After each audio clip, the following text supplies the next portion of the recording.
नमस्कार मित्रांनो, हाच तो ट्रॉफी आहे जिथे मी 2 तास अडकला होता, ट्रॅफिकमध्ये फसला होता.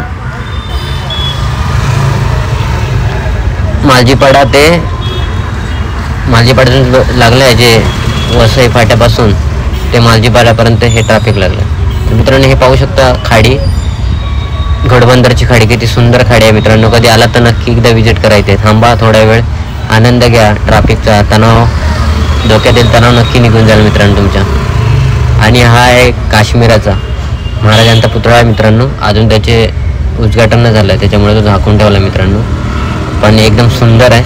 नमस्कार मित्रांनो, कशा आहात? मजेत ना? तर मित्रांनो, आजचा व्हिडिओ आहे ना, हा CNG साठी आहे. जे लोक विरार वसईवरून येतात, अलकप्पावरून मुंबईला, त्यांना किती त्रास होतो गॅस भरायला, कारण 2-2, 3-3 तासाचं ट्रॅफिक असतं मित्रांनो. आणि भरण्याचे जे हालत आहेत तेच मी या व्हिडिओतून दाखवण्याचे मित्रांनो प्रयत्न करतोय. तर व्हिडिओ तुम्ही नक्की लास्टपर्यंत बघा. तर मित्रांनो, इथे ट्रॅफिक लागलंय बघा.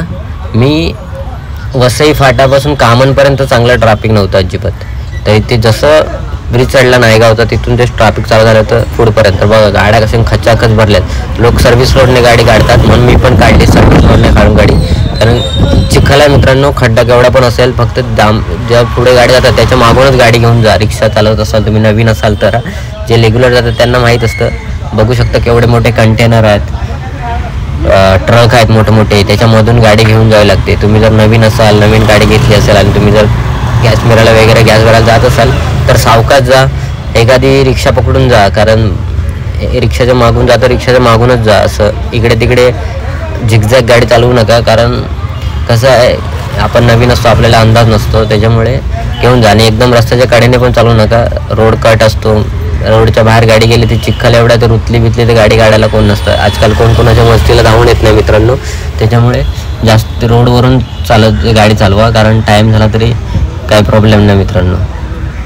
तर मित्रांनो, बघू शकता तुम्ही केवढं मोठं ट्रॅफिक आहे, केवढं मोठं कंटेनर आहे. हे सर्व कमर्शियल गाड्या आहेत, सर्व येलो बोर्ड ट्रान्सपोर्टच्या गाड्या आहेत मित्रांनो. ह्याच्यामध्ये सर्व आले, रिक्षावाले आले, ओला उबेरवाले आले, टॅक्सी ड्रायव्हर आले, सर्व आले मित्रांनो. त्यांना किती हालत होत असतील, किती त्रास असतो दिवसभर गाडी चालवायची. तर मित्रांनो, जर तुमच्या घरी आला रिक्षावाला, म्हणजे कोण थकून बघून आला आणि बसला आणि तिथं झोपला, तर त्याला उठवू नका, फालतूमध्ये त्रास देऊ नका त्याला. कारण का माहिती आहे काय, आताच मी नायगावपासून इथपर्यंत यायला मला अर्धा-पाऊण तास गेला. थोडंसं 5 मिनिटाचं रनिंग ना, त्याच्यासाठी मला अर्धा-पाऊण तास गेला.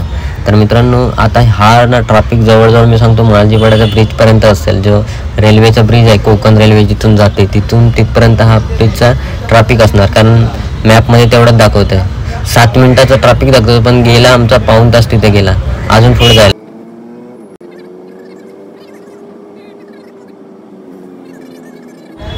चला तर मित्रांनो, जाऊया आता. पण बघा मित्रांनो, मध्ये मध्ये आहे ना रोड बनला नाही बघा, केवढे खड्डे आहेत. जर तुम्ही बाहेरून येत असाल, कोकणातून वगैरे, कुठून गुजरात वगैरे साईडने कुठून येत असाल तर बघू शकता, नवीन रोड आहे पण एवढं घाणेरडं काम आहे की मध्ये मध्ये खड्डे पडलेत. तर मित्रांनो, गाडी एकदम सावकाश, रात्री अपरात्री तुम्ही जर प्रवास करत असाल ना तर केअरफुल करा, कारण मध्ये मध्ये खूप सारे खड्डे आहेत मित्रांनो. तर मित्रांनो, इथे पण एक पंप आहे, पण तिथं आपण नको भरूया, डायरेक्ट जाऊया काश्मीराला भरायला गॅस. तर इथून आता रोड खाली आहे, फटफट जाऊया आपण. एवढं पण स्पीडला नका जाऊ, गाडी उडते, कारण रस्ता एकदम वर खाली आहे, सिमेंटचा रस्ता, त्याच्यामुळे गाडी पकडत नाही, टायर पकडून चालत नाही. जसं आपल्या डांबरवर गाडी टायर पकडून चालतात तसं याच्यावर टायर चालत. तर फायनली आपण पुढे आलो मित्रांनो. घोडबंदरच्या ब्रिज आहे तिच्या थोडं मागे आहे आपण, आणि ते परत या ट्रॅफिक लागलं थोडंफार, कारण पुढे कायम चालू असलं वाटतं मला वाटतं. इथे कधी ट्रॅफिक नसतं जास्त, कारण आता ब्रिज झाल्यापासून हे ट्रॅफिक कमी झालं मित्रांनो. तर हे ट्रॅफिक थोडंफार असेल, बघूया किती मिनिटाचं असेल. तर मला तिथून बाहेर यायला 2 तास लागले त्या ट्रॅफिकमधून. 2 म्हणजे 1.5 तास गेला असेल, आणि हा किती मिनटं लागतात काय माहीत नाही मला, तरी पण 10-15 मिनटं तर नक्कीच जातील याच्यात. तर तुम्हाला सांगेल किती टाईम लागला मित्रांनो.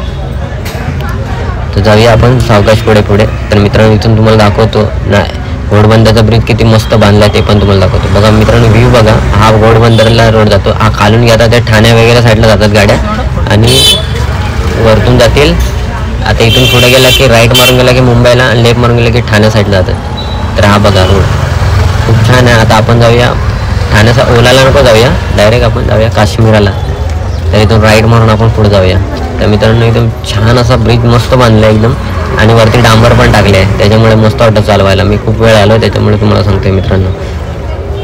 चला तर मस्त आनंद.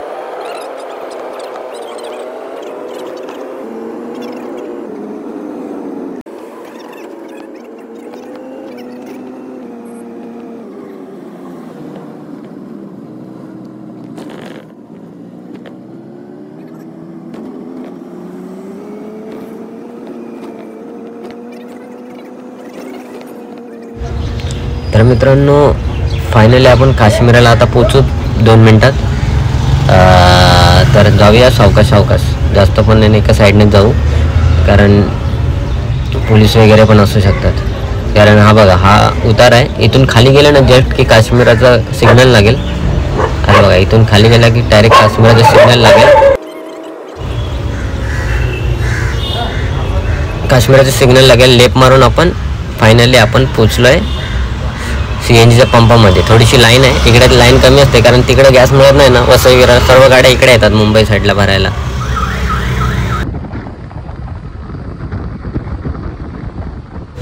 तर मित्रांनो खूप कंटाळा आला होता, थोडा थांबलो इथे घोडबंदरच्या ब्रिजवरती. आणि आता आपण निघालो आपण तिकडे कुठे विरारच्या दिशेने. तर मजा घेऊ थोडी रस्त्याची पण आणि निसर्गाची पण, आणि आनंद लुटत जाऊया आपण. थोडं मूड पण फ्रेश झालं. मस्त खाडी होती, खाडी बघायला लोक इकडे बघा साईडला थांबतात, थोड्या वेळात 5-10 मिनटं थांबतात, रिलॅक्स होतात, नंतरच पुढच्या मार्गाला लागतात मित्रांनो. तर आता इथून ट्रॅफिक नसेल ना तर 1.5 तास जाईल, आणि ट्रॅफिक असेल तर वेळ जाईल मित्रांनो, 1-1.5 तास पण जाऊ शकतो मित्रांनो. तर जाऊया सावकाश सावकाश आपण एक साईड पकडून. तर बघूया किती ट्रॅफिक आहे. तर मित्रांनो तुम्ही कमर्शियल गाडी घेत असाल, रिक्षा वगैरे घेत असाल तर हा त्रास आहे विरार वसई साईडला, कारण खूप CNGचा खूपच जास्त मोठ्या प्रमाणात प्रॉब्लेम आहे. आणि त्याच्यामुळे खूप त्रास होतो, धंद्यावरती पण इफेक्ट पडतो, कारण अर्धा दिवस 1 दिवस तर CNGच्या मागे पळावं लागतं. तर मित्रांनो काळजीपूर्वक गाड्या घ्या. एवढा पैसा टाकणार तर त्याचा अभ्यास करूनच पैसा टाका मित्रांनो. सांगायचा उद्देश माझा एवढाच आहे की जिथे पण आपण पैसा टाकू तिथे अभ्यास करून टाका, कारण पैसा ही खूप मोठी गोष्ट आहे, कमवायला खूप मेहनत लागते मित्रांनो. असं कुठं पण वाया घालवू नका. तुम्हाला जर गाडी घेतली आणि जर नुसती पोसायची म्हटलं तर तिचा 8-9 हजार हप्ता मित्रांनो भारी पडेल तुम्हाला. मित्रांनो किती रस्ता पण किती खराब आहे.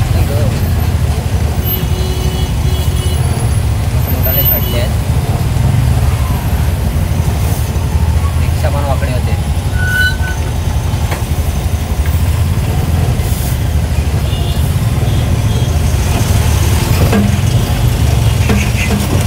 मित्रांनो हे हाल आहेत वसई विरार रिक्षावाल्यांचे.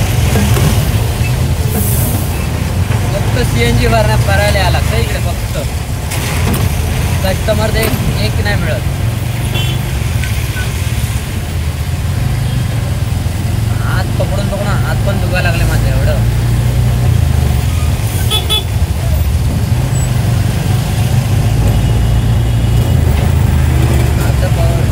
क्लच पकडून हात पण दुखायला लागला माझे. म्हणजे विचार करा किती. 2 वाजता मी बरोबर गाडी काढली यायला, पोचलो मी 4:45ला तिथे, 1 तास बरोबर. आणि आता किती वेळ लागतो काय माहिती. 7-7:30 वाजतील घरी जायला. धंदा कधी करणार. तर अर्धा दिवस मित्रांनो असंच जातो गॅस भरायला. आणि तुम्ही जर तिकडे बोलाल विरार साईडला भरा तर तिकडचं प्रेशर पण नाही मिळत, गाड्या येतात आणि हे पण नाही. त्याच्यामुळे मित्रांनो जर रिक्षा घेत असाल ना तर विचार करून घ्या.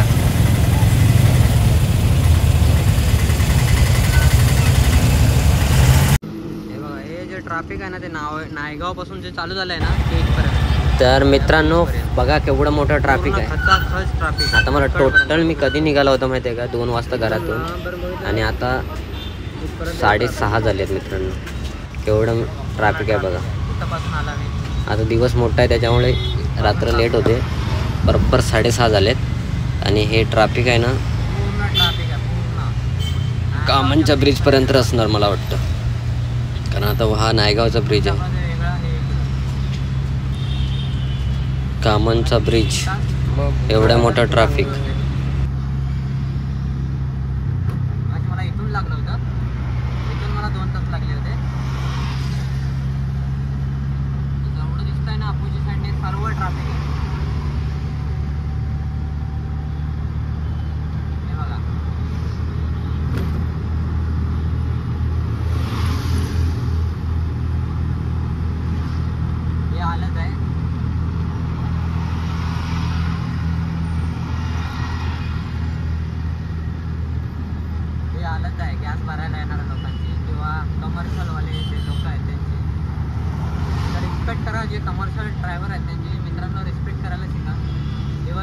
रात्रंदिवस ते चालवत असतात